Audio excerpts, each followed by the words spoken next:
کہ لباس اچھے نہیں ہوتے یا ان کو وہ اس معیار کے نہیں ہوتے کہ جہاں پر آپ ان سے اطمینان بخش ان کی سنگت کو محسوس کریں، مگر وہاں فرمایا نہیں، وہ ایسے خدام ہوں گے جن پہ یہ گمان نہیں ہوگا بلکہ وہ تو اس طرح موتیوں کی طرح شفاف ہوں گے۔ پھر اہل جنت باہم گفتگو کریں گے، اور یہ گفتگو قابل غور ہے۔ وہ آپس میں یہ کہیں گے کہ ہم تو اپنے اہل خانہ میں دنیا میں ڈرتے رہتے تھے کہ کہیں ایسا نہ ہو کہ ہمارے اعمال رد کر دیے جائیں، ہم خدا کی بارگاہ میں کامیاب ہو سکیں یا نہ ہو سکیں۔ آج اللہ کا شکر ہے اس نے احسان کیا، ہمیں جہنم سے بچا لیا۔ پتہ چلا کہ جو اہل جنت ہیں یہ وہ لوگ تھے جو دنیا میں اپنے اعمال پر فکر مند رہا کرتے تھے اور سوچتے رہتے تھے کہیں ایسا نہ ہو کہ ہم رب کے حضور ناکام ہو جائیں۔ اور پھر وہ کہیں گے کہ ہم تو اللہ کے حضور یہ دعائیں کیا کرتے تھے کہ رب کائنات ہمارے اعمال کو قبول کر۔ شکر ہے اللہ نے ہماری دعائیں قبول کر لی اور ہمیں اہل جنت میں شامل فرما دیا۔ اور پھر آخر میں حضور علیہ الصلوۃ والسلام کو کفار کے ظلم و ستم پر اور ان کی طرف سے جو آزمائشیں اس پہ تسلی دی جا رہی ہے، اے حبیب صلی اللہ علیہ وسلم، اگر کافر لوگ اور منکرین آپ کا کہنا نہیں مان رہے اور دین کو قبول نہیں کر رہے، آپ پریشان نہ ہوں، وصبر، صبر کیجئے اللہ کے حکم پر، فَإِنَّكَ بِأَعْيُنِنَا، آپ تو ہماری آنکھوں میں بستے ہیں، ہم ہر لمحہ آپ کے ساتھ ہوتے ہیں، کوئی اور ہو یا نہ ہو آپ کا رب آپ کے ساتھ ہوتا ہے۔ اور آپ اپنے رب کی ذکر کیا کریں، یاد میں رہا کریں اور اپنے رب کی تسبیح کرتے رہا کریں۔ پھر سورہ نجم کا بیان آتا ہے۔ اس کے بعد سورہ نجم کا آغاز حضور علیہ الصلوۃ والسلام کے معراج پاک سے متعلق آیات سے ہوتا ہے۔ آقا کے معراج کے دو مرحلے تھے۔ ایک مرحلہ وہ تھا جس میں سرکار دو عالم صلی اللہ علیہ وسلم مکہ سے بیت المقدس کی طرف گئے، مسجد اقصیٰ تک، اس کا بیان سورہ بنی اسرائیل میں ہو چکا۔ پھر اس کے بعد اگلا مرحلہ مسجد اقصیٰ سے آسمانوں کا سفر، آسمانوں سے 7ویں آسمان سے آگے سدرۃ المنتہا تک کا سفر، سدرۃ المنتہا سے لامکان کا سفر، پھر لامکان سے آگے مقام کعبہ قوسین او ادنا تک کا سفر اور رب کائنات کا دیدار کرنا۔ یہ سارا بیان جو ہے یہ سورہ نجم کے اندر آیا ہے۔ اور پھر اس میں یہ بھی کہا گیا کہ ہر شخص انفرادی طور پر اپنے عمل کا خود ذمہ دار ہے، کوئی بوجھ اٹھانے والا دوسرے کا بوجھ نہیں اٹھائے گا، ہر شخص کو اپنے اعمال کی جواب دہی خدا کے حضور میں خود پیش کو کرنی ہے۔ پھر سورہ القمر ہے، قمر کا معنی چاند ہوتا ہے۔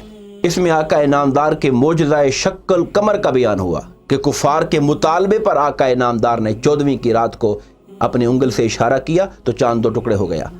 بخاری و مسلم کی احادیث اس پر گواہ ہیں۔ اس کے بعد سورہ الرحمن آتی ہے۔ سورہ الرحمن میں رب کائنات نے، آپ دیکھتے ہوں گے کہ اس کی آیات فَبِأَيِّ آلَاءِ رَبِّكُمَا تُكَذِّبَانِ، تم اپنے رب کی کون کون سی نعمتوں کو جھٹلاؤ گے۔ اس میں مخاطب 2 ہیں، انسان اور جنات۔ میں نے پہلے بھی ذکر کیا کہ انسانوں کے ساتھ جنات بھی وہ مخلوق ہے جو رب کائنات کی بارگاہ میں جواب دہ ہے، مکلف ہے۔ اور یہاں سورہ الرحمن کے اندر انسانوں کے ساتھ ساتھ بار بار جنات کو مخاطب کیا گیا، اور ایک جگہ پر واضح طور پہ کہا گیا کہ یا معشر الجن والانس، اے انسانوں اور جنوں کے گروہ، اگر تم میں یہ طاقت ہے کہ تم سرکشی کرتے ہوئے یا نافرمانی کرتے ہوئے رب کی بارگاہ سے، اس کی کائنات سے نکل سکتے ہو تو کوشش کر لو۔ تم جہاں بھی جاؤ گے اقتدار اسی کا ہوگا، سلطنت اسی کی ہوگی، طاقت اسی کی ہوگی، تم اس کی قدرت سے بچ نہیں سکو گے۔ اور پیغام دیا گیا کہ جب تم اس کی قدرت اور سلطنت سے باہر نکل نہیں سکتے، جو ہر جگہ اسی کی سلطنت ہے، پھر کیوں نہیں اس کے تابع فرمان ہو جاتے اور اس کے حکم کے مطابق زندگی کیوں نہیں گزارتے۔ اس کے ساتھ ساتھ پھر دنیا اور آخرت میں اللہ تعالیٰ کی جو نعمتیں ہیں ان کا بیان بڑی کثرت کے ساتھ سورہ الرحمن میں آیا، اور سورہ الرحمن کی خوبی اس کا بیان ہے، اس کو احادیث پاک میں عروس القرآن، قرآن پاک کی دلہن قرار دیا گیا۔ اس کے الفاظ کی خوبصورتی، اس کا انداز، اس کی نغمگی، اس کی ترنمگی، ان چیزوں کی وجہ سے اس کو عروس القرآن کا نام دیا گیا۔ اس کے بعد سورہ الواقعہ کا بیان ہے۔ سورہ الواقعہ کے اندر رب کائنات نے ایک چیز کو واضح کیا کہ جب قیامت کا دن آ جائے گا، قیامت کے دن انسان 3 گروہ میں بٹ جائیں گے۔ ایک فرمایا اصحاب الیمین، دائیں والے۔ دایاں آپ جانتے ہیں ایک برکت کی علامت ہے۔ دائیں اور بائیں ہم جب اپنے ہاتھوں کو بھی دیکھتے ہیں تو دائیں کا استعمال ہم پازیٹیو چیز میں کرتے ہیں اور ان تمام امور میں جو مثبت ہوتے ہیں، اور بائیں کا استعمال وہاں کرتے ہیں جس کا تعلق قدر پاکیزگی کے ساتھ نہیں ہوتا۔ تو اصحاب الیمین بھی قرآن نے ان لوگوں کے لیے استعمال کیا جو قیامت کے دن جن کا اعمال نامہ ان کے دائیں ہاتھ میں دیا جائے گا، جن پہ اللہ تعالیٰ کی رحمت ہوگی، جو کامیاب ہو جائیں گے۔ ان کا ذکر فرمایا۔ پھر فرمایا کچھ اصحاب الشمال ہوں گے، بائیں والے، ان سے مراد وہ اہل جہنم ہیں جو اس دن ناکام ہو گئے، اور پھر دونوں کے کو ملنے والے اجر کا بیان کیا۔ ساتھ یہ بھی فرمایا کہ اصحاب الیمین ہیں، یہ بہت بڑی تعداد پچھلی لوگوں میں سے ہوگی، اور ایک بڑی تعداد اس کی آنے والے لوگ، یعنی اگر تقسیم کر دی جائے ادوار کی کہ وہ لوگ جو دور نبوت کے اور آقا نامدار کے دور کے بعد صحابہ، تابعین اور تبع تابعین کا، اس میں سے بہت سے لوگ ہوں گے، اور اصحاب الیمین امت کا جو آخری حصہ ہے اس میں سے بھی بہت سے لوگ ہوں گے۔ پھر میں ایک تیسرا طبقہ ہوگا جس کو السابقون کہتے ہیں۔ السابقون کا معنی ہوتا ہے سبقت لے جانے والے، آگے نکل جانے والے، پہل کر لینے والے۔ یہ وہ لوگ ہیں جنہوں نے اسلام کی دعوت کو سب سے پہلے قبول کیا، اس وقت قبول کیا جب ایک لوگوں کے بہت بڑی اکثریت اس دین کو جھٹلا رہی تھی، مگر انہوں نے اس صادق الامین پیغمبر کی بات پہ اعتبار کیا اور ان کی خاطر اپنا تن من دھن لٹانے کا عزم کیا۔ یہ السابقون ہے، میں السابقون السابقون، یہ جو آگے نکلنے والے ہیں یہ تو آگے ہی نکل گئے ہیں، اجر میں بھی، رحمت میں بھی، کرم کے اندر بھی، اور ان کی بڑی تعداد جو ہے وہ امت کے پہلے حصے کے اندر ہے، یہ بھی قرآن نے کہا۔ اس کے بعد سورہ الواقعہ کے اندر رب کائنات نے قسم کھائی مواقع النجوم کی۔ اب ایک سائنٹیفک اس طرف اشارہ قرآن پاک نے کیا ہے کہ وہ مقام جہاں پر ستارے جھڑتے ہیں اور گر جاتے ہیں۔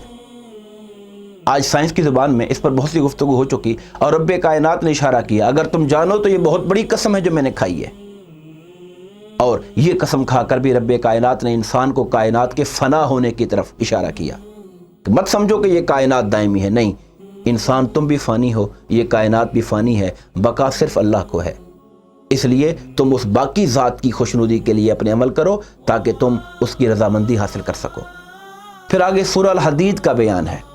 سورہ الحدید کے اندر الحدید کا معنی ہوتا ہے لوہا۔ اس میں رب کائنات نے ذکر کیا کہ وَأَنزَلْنَا الْحَدِيدَ، ہم نے لوہے کو بھی اتارا، اس کے اندر بڑی سختی ہے اور وہ لوگوں کے بہت بڑے منافع اور کام آنے والی چیز ہے۔ پھر یہاں پر ایک حکم دیا گیا بطور خاص، انسان چونکہ مال سے بہت محبت کرتا ہے اور خرچ کرنا اتنا آسان نہیں ہوتا، اس لیے اللہ تعالیٰ پھر انسان کو مختلف چیزیں یاد کرواتا ہے۔ کبھی فرماتا ہے وَمِمَّا رَزَقْنَاهُمْ يُنْفِقُونَ، جو ہم نے ان کو دیا ہے اس میں سے خرچ کریں، تاکہ انسان کو یاد آئے کہ یہ میرا نہیں ہے، یہ اللہ کا دیا ہوا ہے۔ کبھی پھر اللہ تعالیٰ اس پہ انعامات کا ذکر کرتا ہے کہ تم اگر میری راہ میں ایک خرچ کرو گے میں کم سے کم 10 گنا، پھر 70 گنا بھی دے سکتا ہوں، میں 700 گنا بھی دیتا ہوں، اور جس کو چاہتا ہوں بے حساب بھی دیتا ہوں۔ یہاں اللہ پاک نے فرمایا خرچ کرو اس مال میں سے جس پر تمہیں خلیفہ اور نائب بنایا گیا۔ اب یہ جو علماء نے اس پہ یہ کہا کہ نائب کا مطلب ایک تو یہ ہے کہ اصلاً ہر چیز اللہ کی ہے، تم اس پہ نائب ہو۔ جب تم اس کے نائب ہو اور مالک حکم دیتا ہے کہ اس مال کو خرچ کرو، تو کیا نائب کو یہ حق پہنچتا ہے کہ وہ اصل مالک کی بات کو ٹال دے؟ قطعاً نہیں۔ اس لیے خرچ کرو اس مال میں سے، تمہیں تو صرف نیابت حاصل ہے، تم تو صرف اس کے نائب ہو یہاں پر، لہذا جیسے وہ مالک کہتا ہے ویسے خرچ کرتے چلے جاؤ۔ اور دوسرا معنی یہ بیان کیا کہ تم تو نائب ہو، خلیفہ ہو، یعنی یہ مال تمہارے باپ دادا کا تھا پہلے، پھر ان کے باپ دادا کا تھا، وہ چھوڑتے گئے، اگر تمہیں ملتا گیا، تم مر جاؤ گے، تمہارے بعد تمہاری اولادوں کو ملے گا، یہ ایک ٹائملی تمہارے پاس ہے، وقتی طور پہ تمہارے پاس ہے، تم اس کا کیوں نہیں اچھا یوز کرتے، کیوں نہیں اس کو اچھا استعمال کرتے تاکہ تمہاری آخرت اچھی ہو جائے اس کے ساتھ۔ پھر رب کائنات نے اس بات کی وضاحت کی کہ حضور علیہ الصلوۃ والسلام کے زمانے میں اور قیامت تک وہ لوگ جنہوں نے فتح مکہ سے پہلے اللہ اور اس کے رسول کی خاطر خرچ کیا، فتح مکہ کے بعد خرچ کرنے والے بھلے کروڑوں کر دیں، وہ ان کا مقابلہ نہیں کر سکتے۔